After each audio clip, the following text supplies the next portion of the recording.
Makeala Ferguson, coaching and consulting with passion, compassion, humor, and style. A mission in life on What Has My Attention podcast.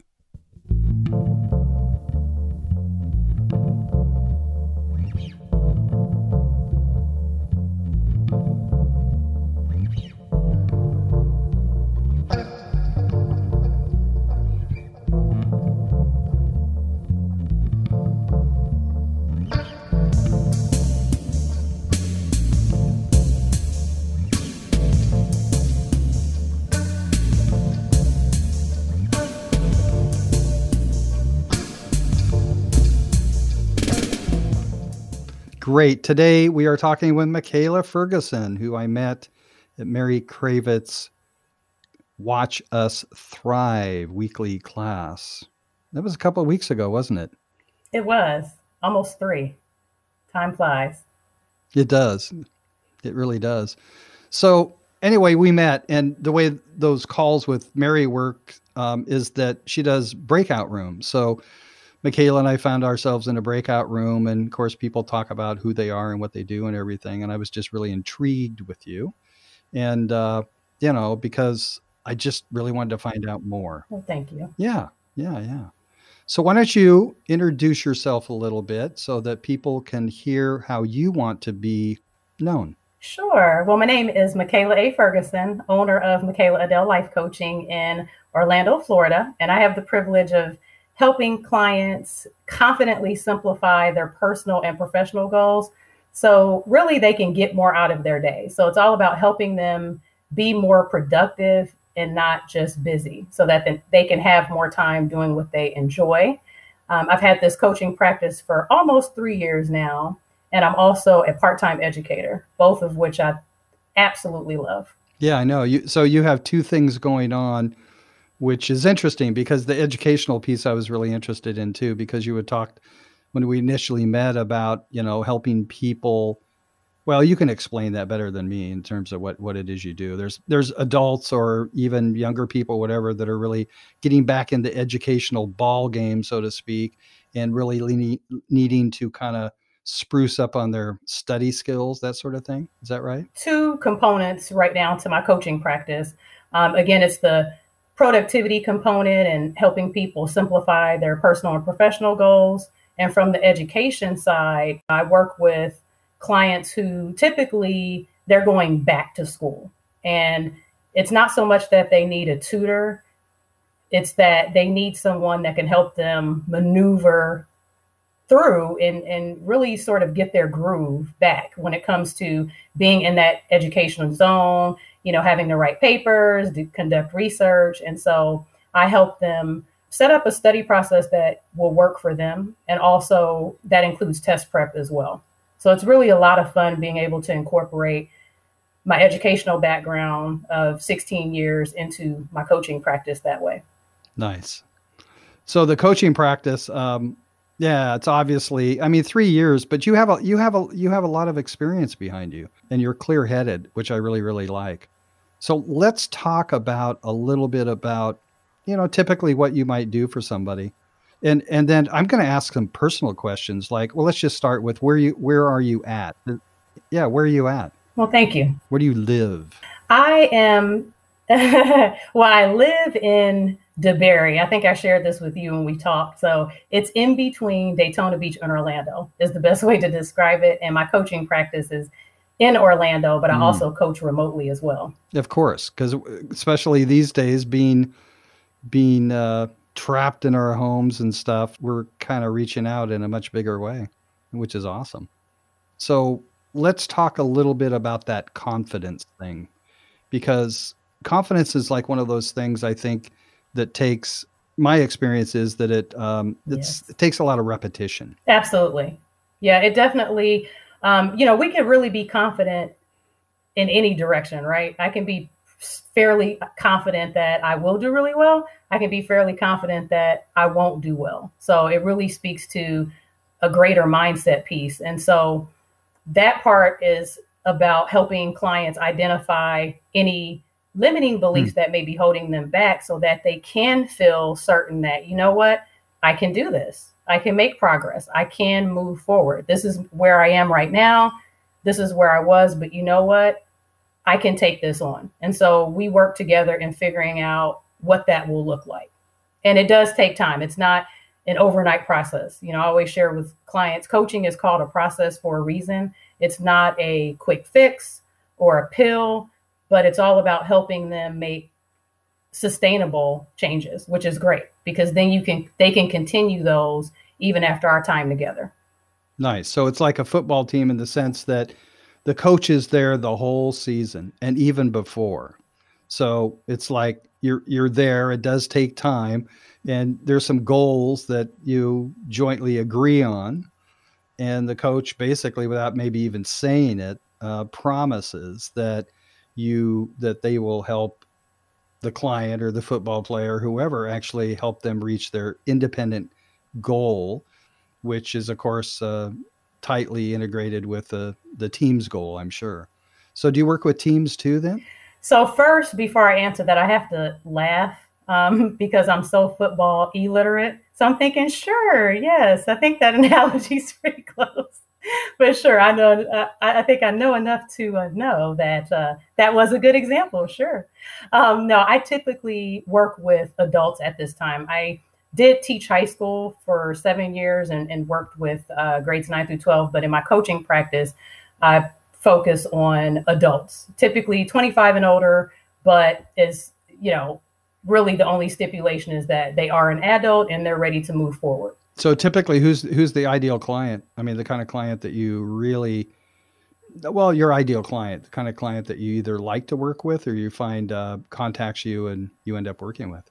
My ideal client is typically someone who is at that point where, although they've achieved some success, they're just not where they want to be. So as I've had clients say, I have a bunch of goals, I just don't know what to do next. So it's really that person who's motivated, they're decisive, they're ready. They just need the support and accountability and really time management system that will help them be able to break their tasks down into manageable actions. So they're ready to roll up their sleeves and get to work. Awesome. Yeah. So accountability is a very, very big thing and kind of a plan.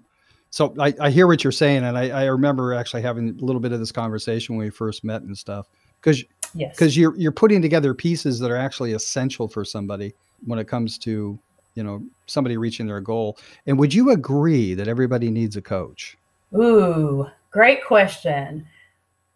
Coaching is not necessarily best for everyone. So I'm very careful in saying, oh yes, everybody needs a coach. Well, can't necessarily say that. It depends on where the person is in their life, what they're looking to achieve. And then from there, it's all about, is this particular coach the right fit? Will we work well together? Because a lot of the coaching process is a partnership. And again, it's all about where you are and what you're looking to achieve, because very often I will receive inquiries from people wherein what they're really looking for is a counselor. It's not actually coaching services. Or a therapist. Right. And that's very common. As coaches, we may receive those inquiries. So it's important to be able to make that distinction and stay in our professional lanes, as I say, and make the necessary referrals. So, again, it's about where are you in your life? What are you looking to achieve? Then from there, we'll see if, coaching is a good fit. Okay. Do you have some, can you talk about some clients that you've worked with and just a few different stories to give me a sense for kind of, just an experience you and they may have had working together? Sure. Would love to. Let's see. One client in particular is an accountant and works full-time and has an accounting business. So my hat goes off to that individual. And they were also, when we worked together, back in school. That's actually the reason why he hired me, because he was working full-time, he had his business, and he was also back in school to receive some additional training as it relates to his background in business. And so we structured a plan. And he actually said to me, I know this information. It's not that I don't know it. It's that I feel like it's taking me so long to find the research that I need for my discussion posts. So it wasn't a matter of tutoring. It was just, he felt like he needed to get out of his head was part of it, as he put it, and also get organized. So we ended up working on the education piece and helping him, get back into the groove of study habits that would work for him, but then also helping him get more structured and organized in his business. Because he would say, I have all of these, I have this stack on my desk and I will get through them. I have my plan and I have my system, but he realized, okay, this is not working. I need to have something more formal. I need a calendar system that will work for me so that I can actually keep track and be productive. So it was a lot of fun helping him through that. The other client, I'll give two examples. The second client actually said to me, one of my more recent clients said, I have all these things I'm looking to do, but I don't know where to start. I need some kind of starting point, some structure. Actually, her words, I need structure, I need organization. How do you approach organization? Let me just say, I have the gift of ADD, which means I have to work really hard at being organized. But I know you're laughing, everybody does. But it's like, it's also, I took my cues from this woman, Liz Davenport, Order from Chaos, who actually is legally blind and dyslexic and, that way. And she developed an organizational system she calls Order from Chaos for the disorganized by the disorganized, because organized people think differently than disorganized people. And the notion that an organized person can organize a disorganized person is folly. It can't happen because they think completely different. But I'm just curious how you approach people or helping people get organized.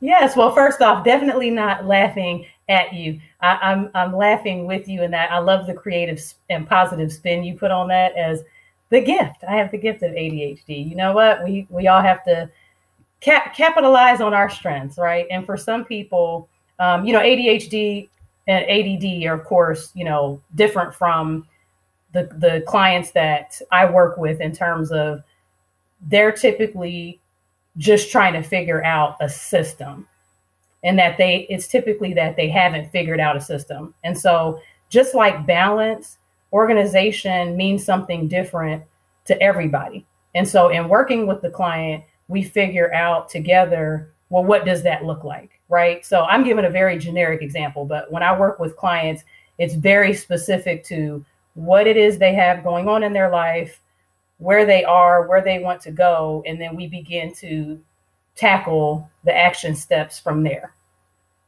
So it's a step-by-step process, very individual to each person. Everybody's motivated differently. We learn differently. So all of that goes into how I help the client figure out what being more organized and managing their time looks like.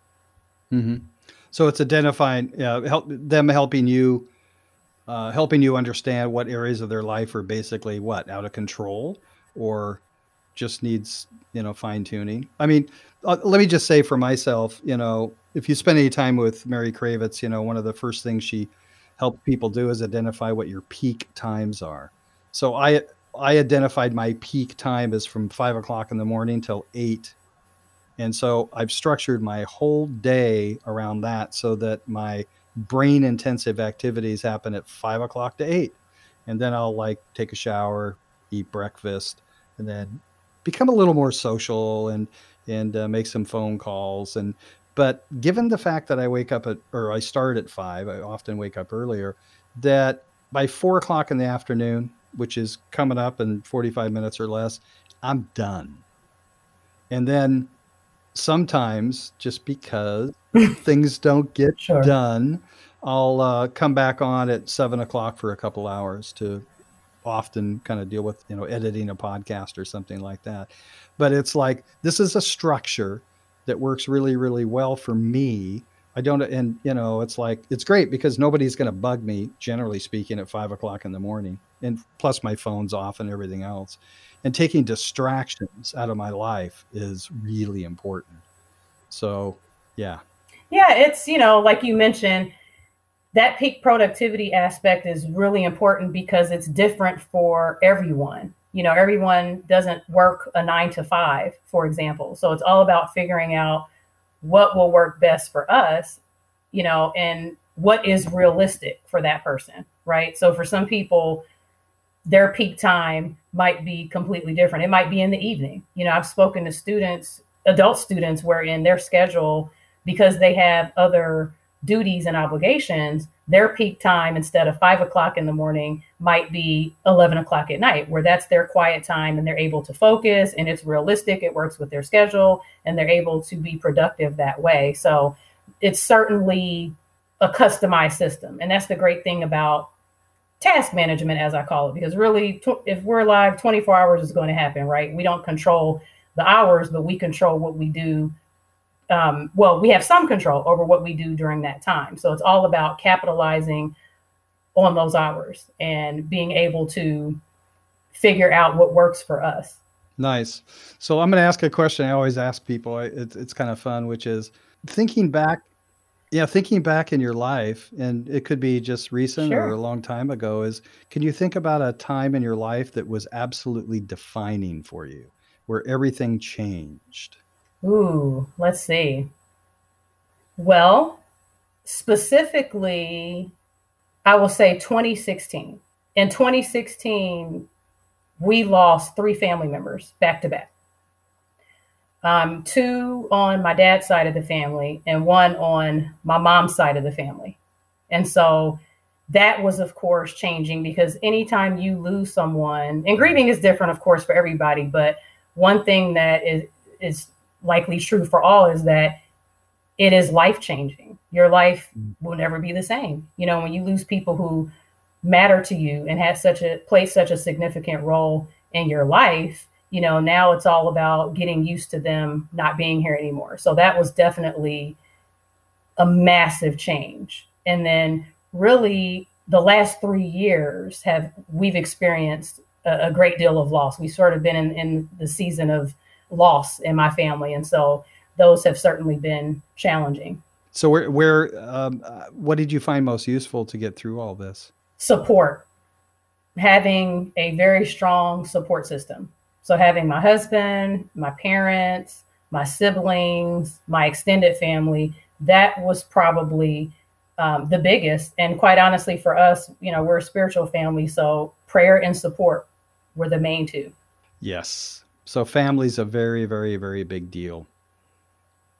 So it's actually true for myself that in my later years, I've actually been appreciating family much more than when I was younger.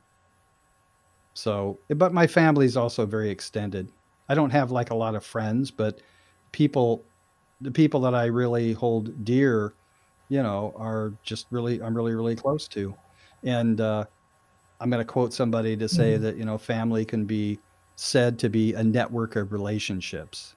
So it doesn't necessarily have to be your blood family, but it could be people outside that. And I always love these conversations and meeting people like you and stuff, because it becomes, it's a part of my network, Yes. of relationships, which is Right. in many terms, many ways, a family. So I know you have something else to say about all this. So you seem to be the kind of person that really enjoys serving others and just really making a difference. Absolutely. So what would most of your clients, what do they mostly say about you? Mostly that, she actually listens and doesn't judge me. I'm able to get my thoughts out and my feelings out. And also that they feel like they are held accountable, but in a fun way. So they'll tell me they actually look forward to, logging into their coaching portal and, being able to look at what their action steps are that they've agreed to, or any other, fun and engaging resources that I've uploaded. So, and also being approachable. And I don't take that lightly. I'm very, very humbled by that, because that's a big deal for me, for my clients to feel like they can talk to me, and I'm not there to judge. I'm not there to pass judgment. I'm really there to help support them so that they can make positive changes. And that's what it's all about. Very nice. Very nice. So what else in your life actually recently has your attention besides maybe this pandemic that we're in the middle of? What's recently kind of just like had your attention? Um, well, as you mentioned, definitely, the pandemic, because it is, it has changed things and is very stressful. So just trying to be part of, the solution, so to speak, and just continuing to put out positive content, and also stay focused and busy on what's in my control. I'm actually in school, so that's back in school for a graduate certificate in industrial and organizational psychology, so IO Psych. And so I'll be adding consulting to my coaching practice soon. So that has kept me very, very busy, which is a good thing. I know nothing about that subject matter and would love to hear about it. All right. Well, in summary, IO Psych is all about studying the workplace. So typically, if you hire somebody in that area, it's to make some aspect of the organization better, is the short version. So typically managers will hire consultants to come in and make some changes. Maybe they're having retention issues with the company, or just any number of workplace situations that are hindering success. So they're coming in to help solve a problem. So I'm relatively early on in the program, but I'm definitely learning a substantial amount for sure. Nice. I don't know if I've mentioned before, but I follow pretty closely Simon Sinek, and I don't know if you know his work. Do you know who he is? Yes. Great. Do you kind of like where he comes from? I mean, what I like about him is in terms of leadership, and a lot of times somebody will be promoted to a manager position, but they're never trained. And from Simon's perspective, it's like when you become a quote unquote leader, you are now entrusted with helping people, quote unquote, like under you, entrusted in those people that they're entrusted to. So you're basically a coach, really, and a support system for the people under you to help them help the people that are under them, which I just love this model because it just trickles all the way down and across. Yeah, we're actually, in this particular course that I'm taking, we've talked a lot about that issue of people being in certain positions, but not necessarily having been trained properly. So that's definitely a huge aspect. And even in my teaching life, we hear that a lot with, people feeling like they have not been properly trained. They've been promoted to this position, but not always that they've been trained. And not necessarily that they don't have any experience at all, but even when you have the experience, I found that there's still a level of training that is involved, and every company is different. I know, for example, I was a team lead at a college before, being at the college that I'm currently with, and their scheduling procedures, for example, were quite different. So there was certainly a learning curve there. And fortunately, I had the year experience so that it wasn't as much of a learning curve. But again, it was still, I had a sense of student scheduling, but that this college's process was very different. So I had to, definitely learn that new process. Yeah, interesting. So let's talk about, from your perspective, just kind of a bigger picture for you in, like, let's just say the next 5 years. What do you see yourself doing that might be a little bit different, challenging, where you want to go, what's in your dreams? Absolutely. Well, certainly continuing to grow my coaching practice with the one-on-one private coaching, the seminars that I host, and also, as I mentioned, I will be finishing this program, IO Psychology Graduate Certificate Program. And so I'll be looking to open up the consulting part of my practice as well. So that will be a lot of fun, having the coaching and consulting side. So certainly I anticipate that growth over the next few years, and just continuing to teach more courses at the college. I'll be teaching psychology when everything is over. We'll see. That was going to be the plan. Once able to again, I look forward to teaching that course as well. So a lot of fun things. Looking forward to it. Nice. That's nice. Okay, so wrapping up, is there anything you want to leave people? Yes, I actually my favorite quote when I think about sort of my philosophy on life and just in my coaching practice in general, it really mirrors one of my favorite quotes by Maya Angelou, which is, "My mission in life is not merely to survive, but to thrive, and to do so with some passion, some compassion, some humor, and some style." Nice. Nice. Well, I'm sure you're going to do quite well.